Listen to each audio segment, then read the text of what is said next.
Today our topic is on the book of Numbers, chapters 11 through 17. We're going to talk about the prophet's voice of authority.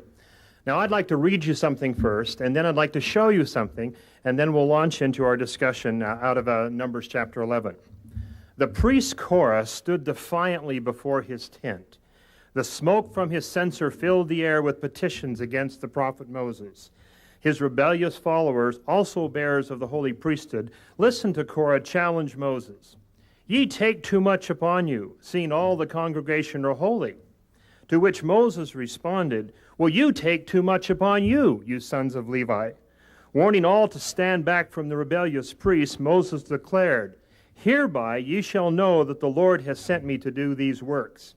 The ground began to shake. The rebels cried in terror as chasms opened underneath their feet. Hoping to escape the widening abyss, they turned to flee, only meeting a consuming fire. Only their censers remained, dropped to the ground as the rebellious priest died. Well, I happen to have here a censer I'd like to show you. Now, we don't know exactly what censers looked like. We know that they were brass containers in which they would put incense, and that incense, as it burned and the smoke filled the air, was symbolic of petitions going up to God. Now, I suppose that as the priests went and picked up these censers, they might have looked something like this. My friend Clark took a brass pot, and I said, I'd like you to subject it to tremendous heat, just like would have been experienced by the censers from these rebellious priests. And sure enough, this is all that was left. Now, at the end of our talk today, we'll come back to the censers because they become very important in symbolizing what it is that is taught in Numbers chapters 11 through 17. But in the meantime, we'll just set it here, and then we'll come back to it later, and you'll see the symbolism that represents our topic, which is called the prophet's voice of authority.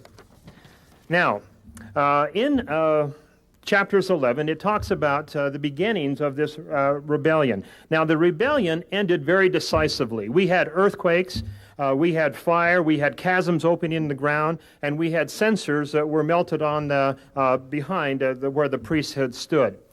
But the beginnings of it were much more subtle and complex.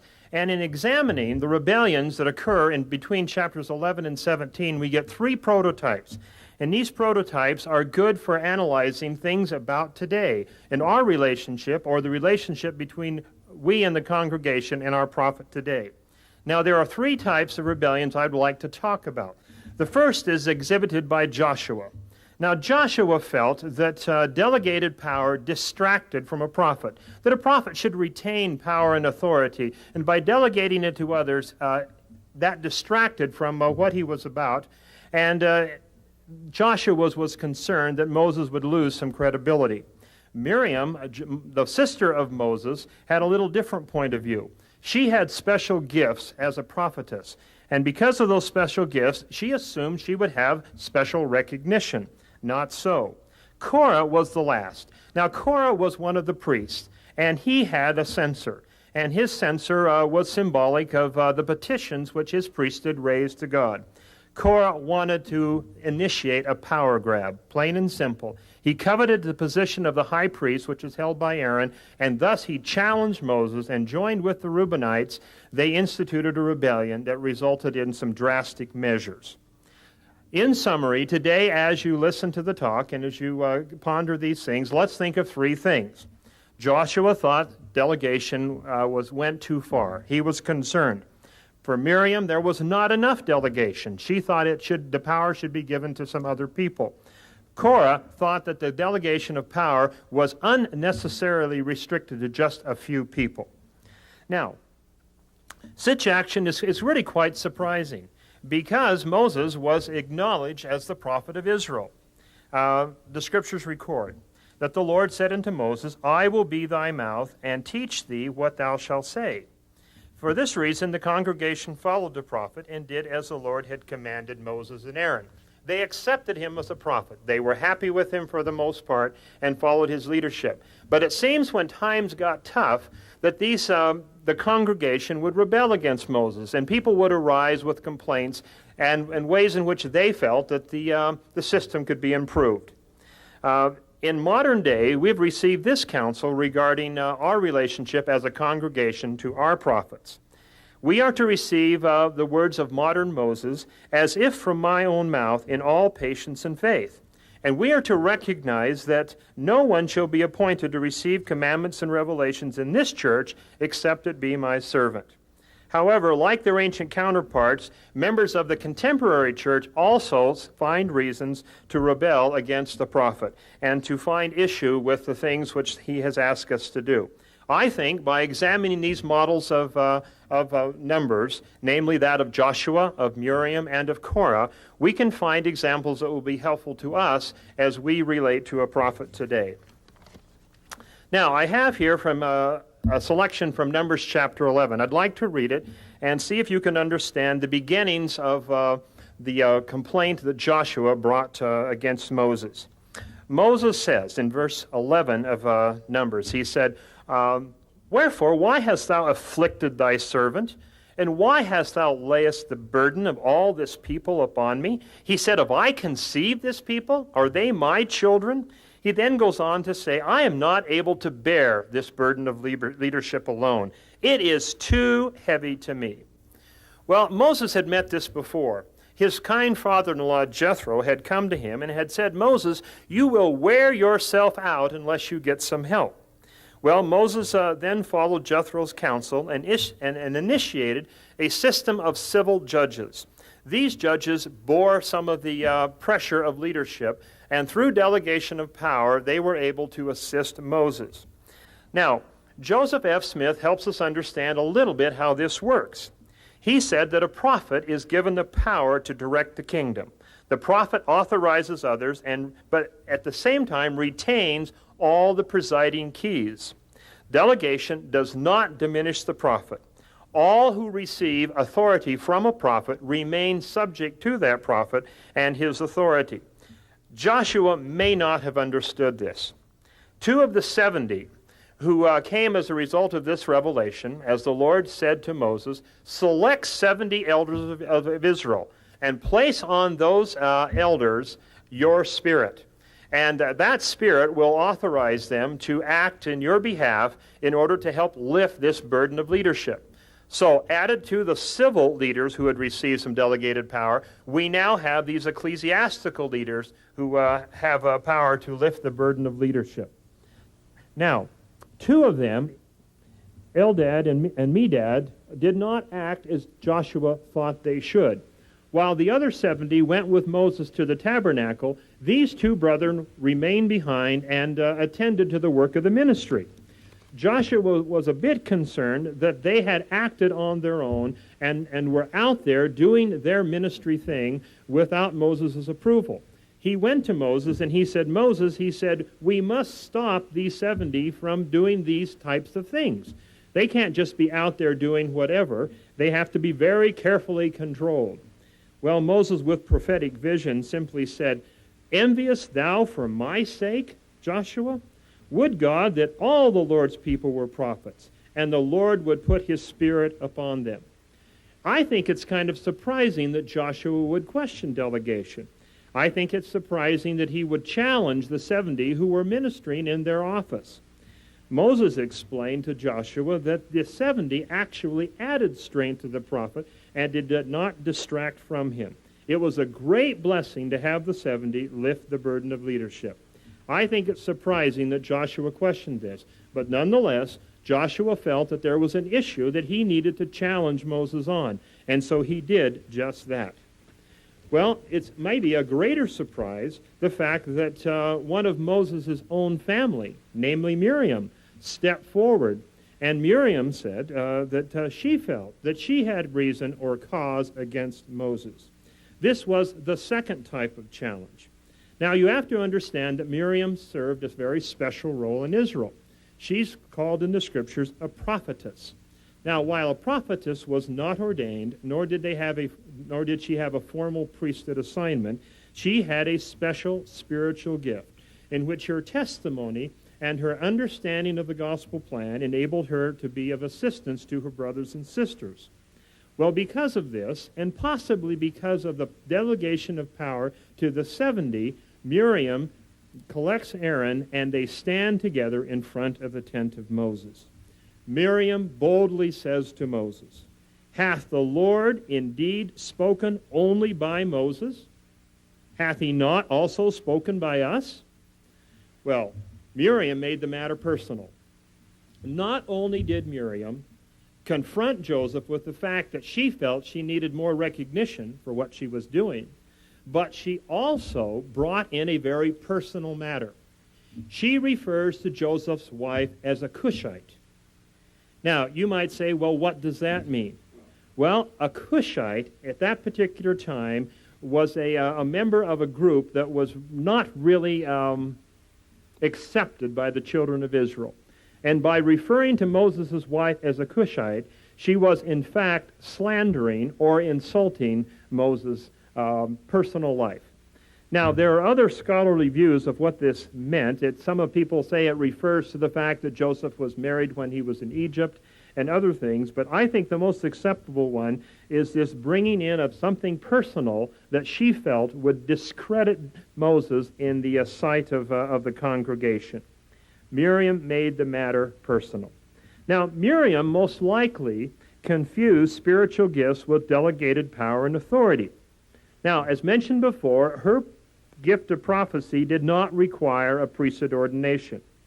It's said in another place that this is a gift that was available to all the faithful and had the power to make every prophet and every woman a prophetess, that they may understand the plans and purposes of God. This is a gift of the Spirit and enables one to testify of Christ and declare the principles of the gospel and provide instruction of the things of the kingdom. This was not enough for Miriam.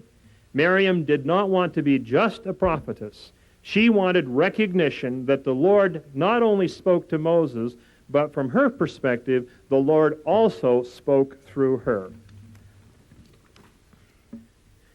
Well, Moses understood the difference between the general gifts of the Spirit and the specific authority granted by the Lord.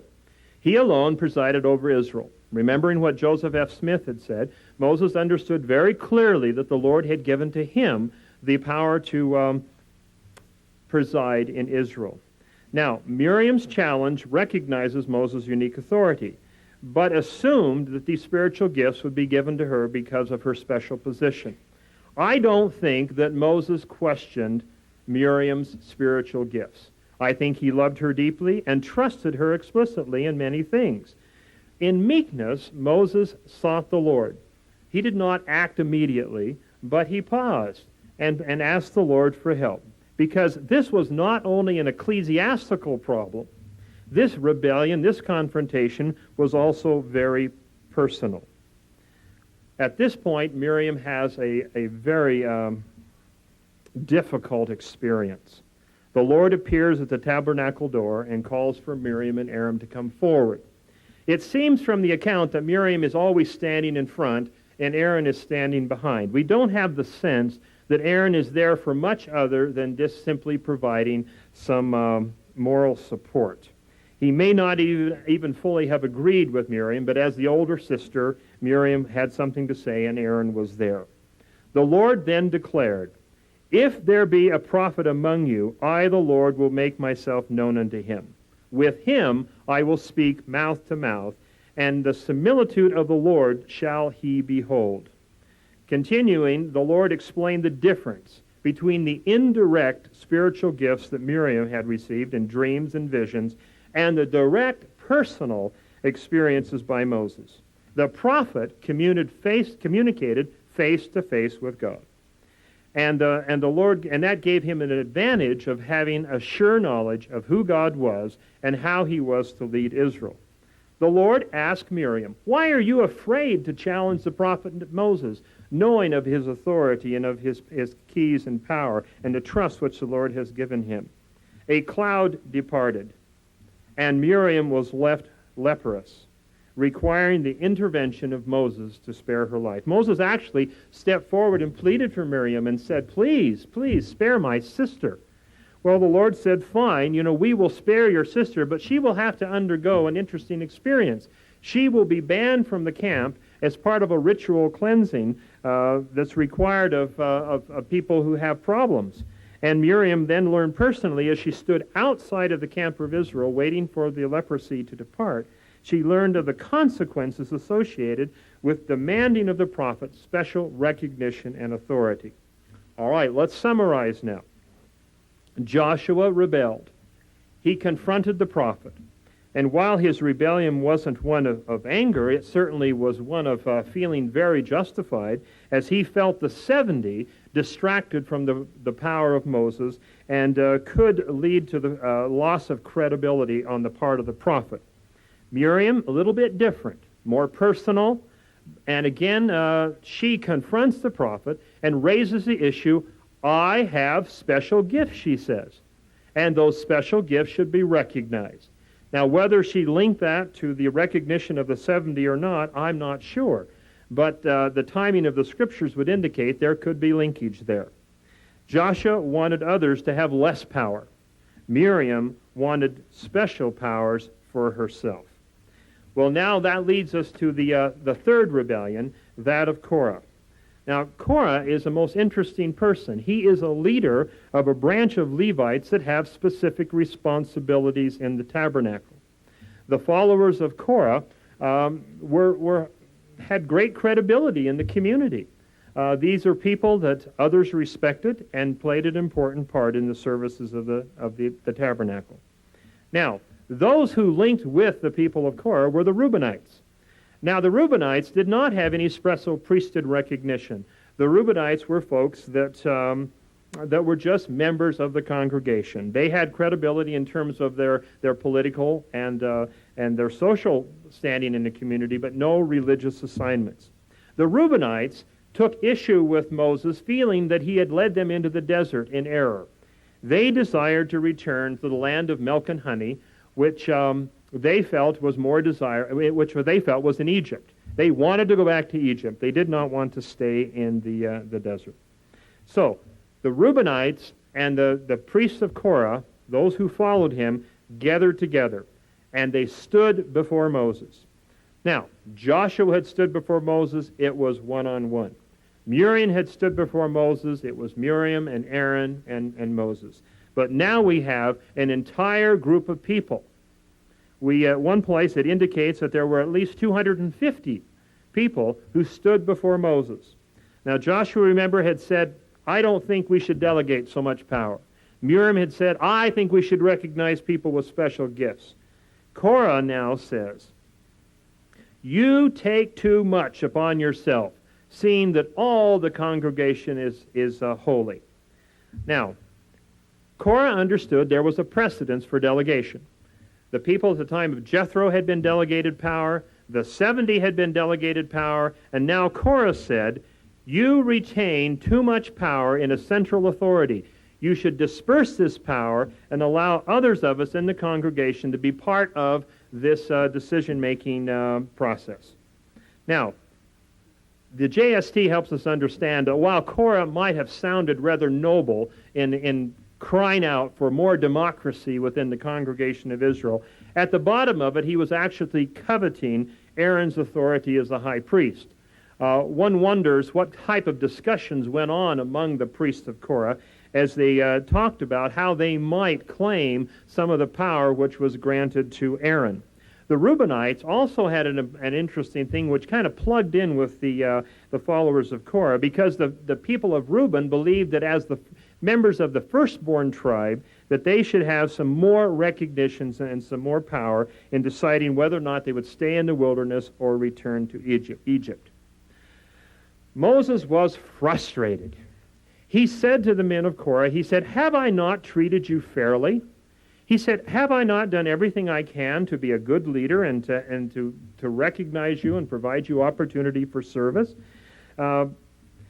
He said, let's talk about this. He said, let's get together and talk about this and see if we can work this out. The Reubenites responded with a really interesting phrase. They said, we won't meet with you, Moses. We want nothing to do with you, Moses, because you will simply throw dirt in our eyes. Well, that was their way of saying Moses would simply use rhetoric to confuse the issue, and he would not allow them to have a fair hearing. In frustration, Moses fell on his face. Now that's an interesting image. Whether literally he fell on his face or whether it's a symbol for prayer and humility, we're not sure. But I recognize that feeling, that humility of just wanting to fall on your face in the face of your difficulties. The Lord comforted him by saying, "Tomorrow the Lord will show who is his and who is holy. The man whom the Lord doth choose, he shall be holy." Well, this was going to be a demonstration of the Lord's power. The priests of Korah were confident enough in their position that they were willing to come and stand with their censers and petition the Lord with the incense that symbolized their prayers ascending into heaven. Now, this was a major event. Not only did the priests of Korah stand there with their censers sending smoke into heaven, and they were joined by the Reubenites, who also stood there rattling their sabers. The rest of the congregation gathered on the sideline. I wonder if they were choosing up sides, deciding who they were going to cheer for. Later on, we can kind of get a sense of whose side they were on. Moses says to these men, "Why do you want more? Why aren't you satisfied with being assigned to the tabernacle with the duties that are yours? Why do you want more?" Well, the rebellious priests then lit their censers, and the smoke ascended as they stood there in defiance of Moses, petitioning God to intervene in their behalf to limit the power of the prophet and enable them to stand with greater authority in Israel. Can you imagine the arrogance? It's one thing for Joshua to go to Moses and complain. It's another thing for Miriam to go to her brother and ask for a special favor. But it's quite another thing to stand with bold confidence with your censers burning, which were emblems of the prayers ascending to God, and challenge Moses and Aaron. The Lord warned Moses, "Separate yourself from this congregation. I will consume them in a moment." Well, Moses prayed that the congregation might be spared and only the rebels be punished. The Lord responded by commanding the congregation to move away from the rebels. Can you see the scene? The rebels are standing there. The Reubenites are there, probably fully outdecked with their weapons. And Korah is standing there, and the smoke is ascending into heaven from the censers. And the rest of the people are moving back 10 paces, waiting for what will happen. The people moved expecting the worst, but the rebels stood defiantly by their tents. Moses cried out, "Hereby ye shall know that the Lord has sent me to do all these works, for I have not done them of my own will." The earth opened her mouth and swallowed them up and their houses and all the men that appertained to Korah and all their goods, and the earth closed upon them, and they perished from among the congregation. The congregation fled in fear as fire descended from heaven to consume the remaining rebels. These events certainly provided ample proof that the Lord accepted Moses and Aaron and rejected the rebel cause. Well, this had a surprising effect on the people. You would expect them to return to their tents and sing, "We thank thee, O God, for a prophet," over and over again. But the exact opposite happened. They raised their voices and shouted out and said, "Moses, you have killed good and honorable men. You have killed the Lord's people." The Lord said, "Moses, I tire with this people.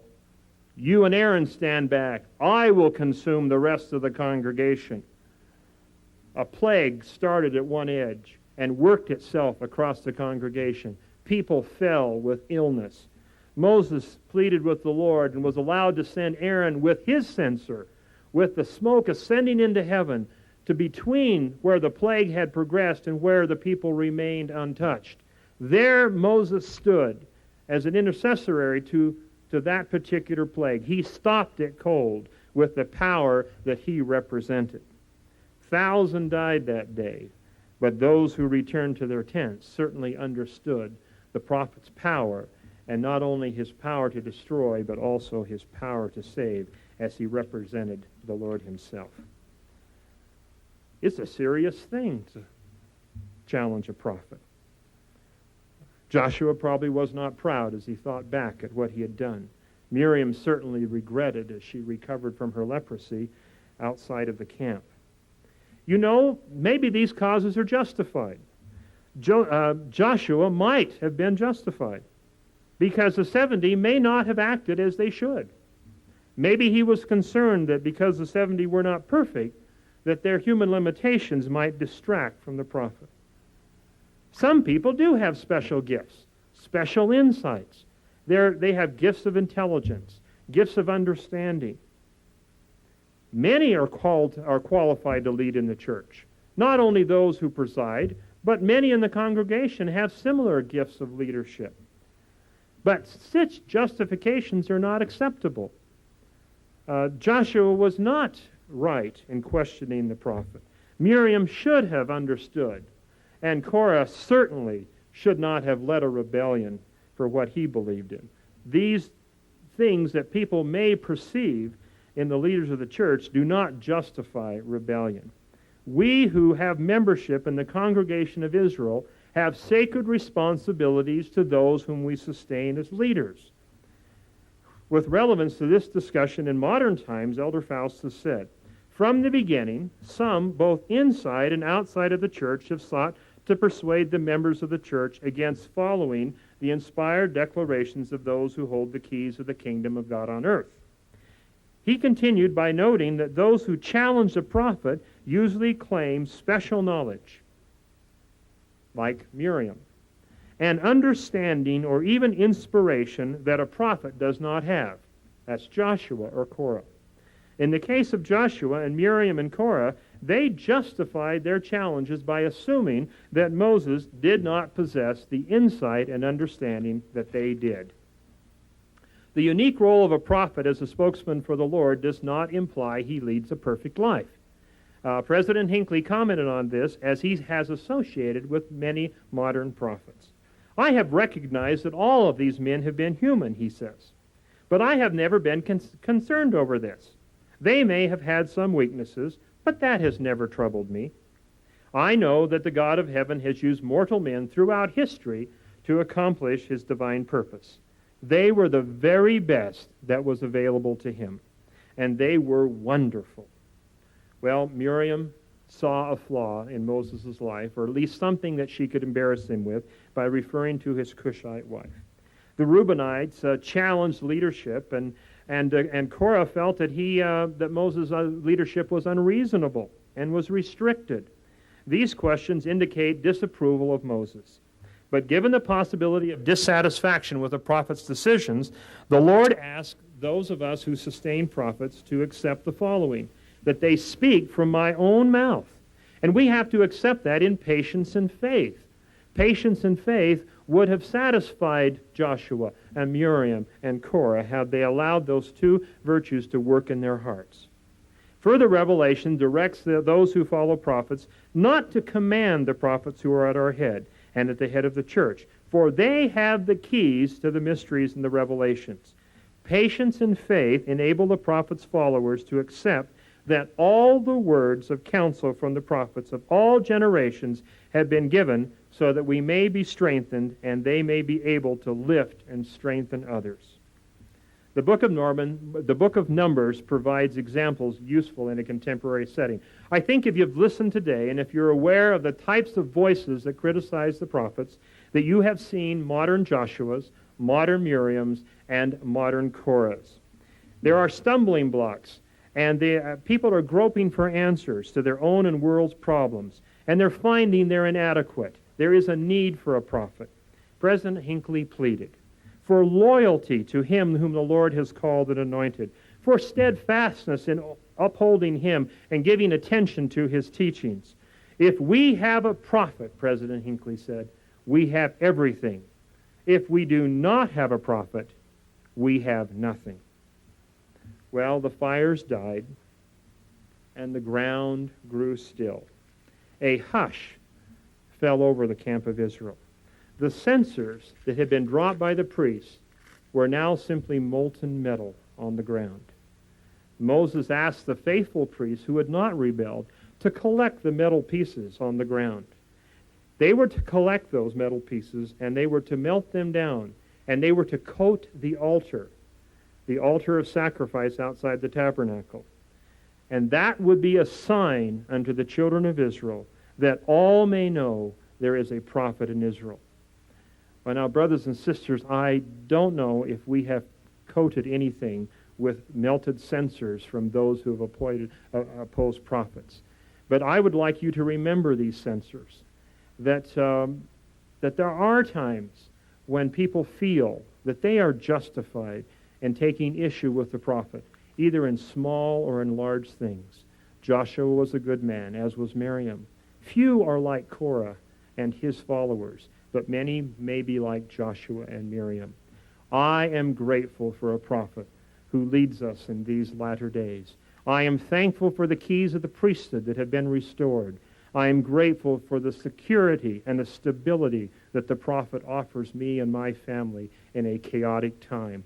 I pray that we may never stand with Joshua or Miriam or Korah as those who oppose the Lord's anointed. And that is my prayer in the name of Jesus Christ. Amen.